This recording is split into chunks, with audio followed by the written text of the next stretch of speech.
Hello and welcome back to Pokémon Reborn. When we last left off, we were about to head into the slums. And look at these adorable Hoppip. This is so cool. More Pokémon games should just let you see just random Pokémon flying around, doing their thing. What's someone like you doing in these parts? I'm here to save the day from mutant plant life, but first I must defeat you and your pigeon. So, Ingrid is going to miss, because Ingrid, you just don't have the focus I need from you, Ingrid. Look at that pigeon. Look at it. Now slap it with your little bat wing. There we go. As long as Ingrid carries on down that path, this battle shall be easy. And there we go. That is the end of Pidgey. And now there is a Pidove. Though, people say that Pidove is just another pigeon Pokemon, but let's be honest, the original Pidgey was really more of a pheasant. So, which is weird, because Pidove actually evolves into a pheasant, now that I think of it. Nothing makes sense in the Pokemon world, and that's why Betty's going to furiously swipe this nonsensical pigeon-pheasant hybrid into oblivion with her amazing claws. I'll tell you what, Betty, just on her own, has made me trust the move Fury Swipes a lot more than I used to. She seems to do a lot with it. Invasion! I'm not an invader. I'm just a friendly passerby, here to save the day and beat your faces as I go, so that my team can become strong enough to save the day. Pardon me, good lord. Well, watch out, man! They're coming! Is he talking about the plant monsters? Because if that's the case, I already know. I've seen them wriggling around. He is bringing out a Mankey. Mankey, of course, being one of my favourite fighting types. Not necessarily the strongest fighting type, but I just think they look really cool. Even Primeape I don't like as much as this good old Mankey. I think Mankey's great. Just look at that cute little fuzzball. They are amazing. And they looked amazing in Generation 1. Oh my, Pokemon Red and Blue, where they just had like noodle arms. It was the best thing. Good old noodle arm Mankey. And this, of course, is Chingling, who is just so worthlessly weak. I mean, Psychic-type Pokemon have a hard time, right? Because Generation 1 had the Abra line, who are just like the most powerful Psychic types ever, except for Mewtwo, who is obviously the most powerful Pokemon ever, except for Arceus, who can also be a Psychic type given the right play. But anyway, what I'm saying is that Generation 1 added, like, the perfect Psychic type family. And now every generation since then has just added Psychic type Pokemon that are weaker than that. And it just leaves a bad taste in my mouth, and Chingling and what's the evolution? Chowhow? Were just the worst. You've got a pretty face. But yeah, if I could continue to harp on how much I don't like Chingling and Chowhow, it's not Chowhow. No, not Chinchou, it's a water type. Oh my god. I said just a video ago that I was really good with Pokemon names, and now, of course, I'm going to have to go on another Google, because I don't want to get this wrong. Chingling is the baby form of... Come on, internet, load. Oh my god, come on. Guys, don't use Firefox, switch to Google Chrome. This is just unacceptable. Come on. Chingling evolves into...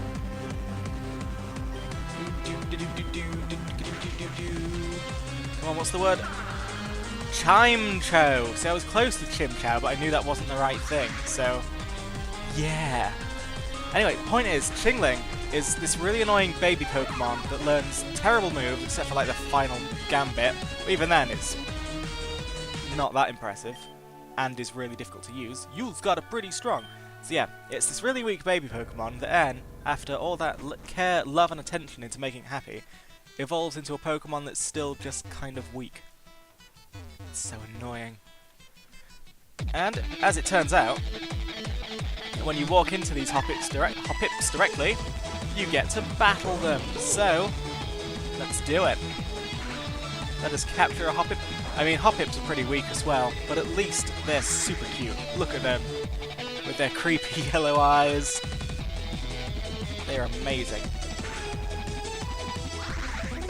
Remember once, actually, back when I had Pokemon Silver and my friend had Pokemon Gold, he used a Game Shark to level his Pokemon to level 100, back when mine was still like level 30. And my entire party had a battle with him. This Pokemon drifts in the with the wind. If it senses the approach of strong winds, a Hoppip links leaves with others to prepare against being blown away. It's very clever of them, but yeah. I remember my entire party was having a desperate battle against a level 100 Jumpluff. And I think I'm about to be very cruel and name this Hoppip after just one of the worst people in the world. I don't know why I was feeling so vindictive. Look, no good names are coming to my head, so bam! Iggy. It's a horrible name for a horrible person, but it's literally all that came to me for some reason. So, that poor Hoppip. That poor Hoppip. But yeah, my entire party. Level 30s. They did so well, but they just couldn't put a dent in that level 100 Jumpluff. It was a Jumpluff. Gosh. But Jumpluff, and I think he still had the Synthesis move as well, so friend felt smug that day. He didn't deserve to feel smug, he completely cheated, but smug he felt. There we go, it's time to get Ingrid back in the front, because Ingrid needs to learn some strength. And I need to learn not to bump right into nerds or buildings. Oh, there you go, now that I figured out you can do that, I'll never be able to avoid them from now on. Away we go. We have no need for two Hoppipi. Hippopotami. Here we go, back into the slums, which seems to me a lot like an underground tunnel.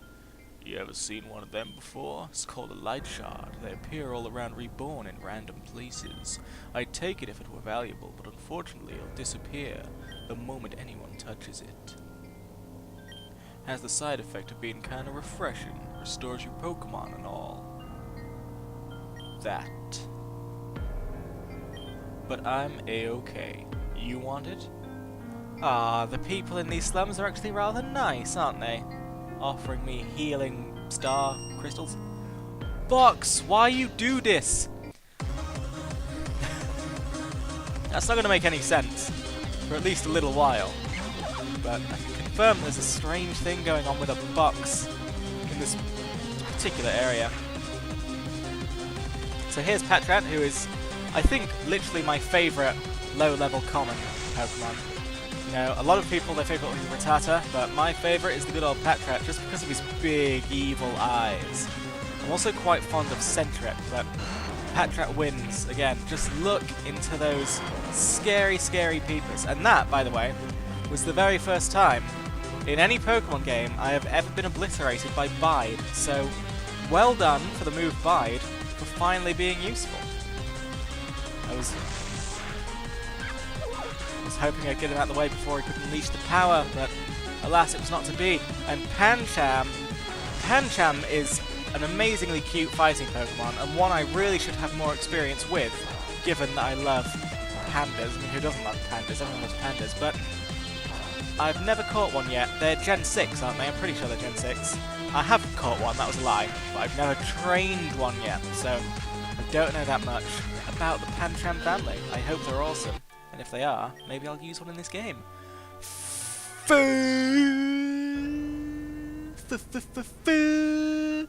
there we go, it's time.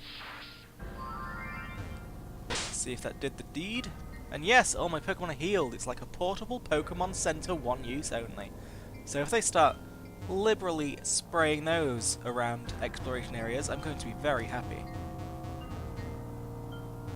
Although it's still a little bit stingy now compared to the main Pokemon games, because as of late, the main Pokemon games have started to add NPCs that heal you after battles. Like, you'll find randomly in the middle of a cave system, you'll find a doctor who's like, I'm a doctor! And when you beat them, they're like, I am a Pokemon Center! And you get the goods. And Speaking of Mankey being my favourite fighting type, guess what we just found a wild of? And guess what I'm probably going to replace Ingrid with as soon as I capture it, because Mankeys are the man-key. I just absolutely adore those fuzzy little pig monkey noodle bugs. And there you go. I am now thoroughly impressed with Fury Swipes. Betty has sold me on Fury Swipes, and now Mankey has just made me see the light. Poor old Ingrid. I mean, I do like Ingrid. She's very lovely, and I've enjoyed the time we spent together, but she just seems to be hitting like a wet noodle, and she's not really doing anything, so I think Wesley, as my flying type, gets to stay. Ingrid is probably going to be replaced with this mega awesome Fuzzball. Mankey has been caught, and I know just the thing to call him. When it starts shaking and its nasal breathing turns rough, it's a sure sign of anger. However, since this happens instantly, there is no time to flee. What else can you name Mankey but Mancrick? Anyone who plays World of Warcraft knows what I'm talking about. Anyone who doesn't, now is the time for you to understand that Mancrick is an awesome name for just anyone.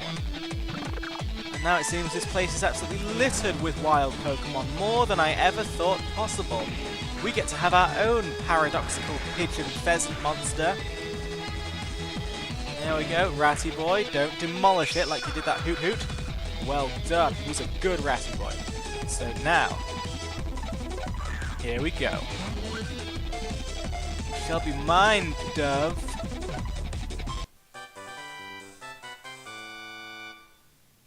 I like it when they obey me. These Pokemon live in cities! They are accustomed to people. Flocks often gather in parks and plazas. I always name my Pidovs Dave if they're male. I don't know why. I just do. I think Dave just suits him. It doesn't suit them once they've evolved, but in their base form, they're such Daves. So now it's time to head back to the Pokemon Center and have a nice little heal. I noticed that these mutant plants are not getting any more threatening as we go along. I mean, they've burst through the ground a bit, and now they're just sort of wriggling and doing their own thing. It looks like this disaster's just going to work itself out. They'll just become a part of modern life. You'll walk down the streets and just accept that, yeah, that wriggling tentacle is there, has always been here, and will always be here. I love this wriggling tentacle. Let's have a cuddle. No! Hoppip ambush.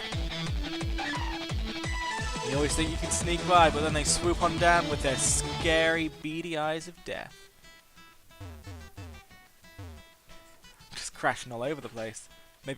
Maybe Professor Oak was onto something when he said we shouldn't be running around everywhere. Because think of all the bruises and scrapes my character must have now. Think of all the times my character must be falling to their death. What's going on? Why can't I move? There we go. Don't know what past me was thinking, trying to repeatedly run into the wall there. Ah, I figured it out. I'm a genius. Now, the problem with these jumping puzzles is they're not necessarily that difficult, at least not so far. But the sort of Gen 3-ish graphics they're going for sort of makes it a little bit hard to see what I'm supposed to be doing. And oh my god, did you see that box? I saw that box.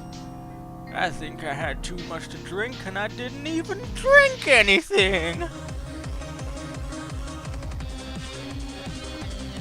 Ulf is a fantastic name for anyone. Dunsparce, again!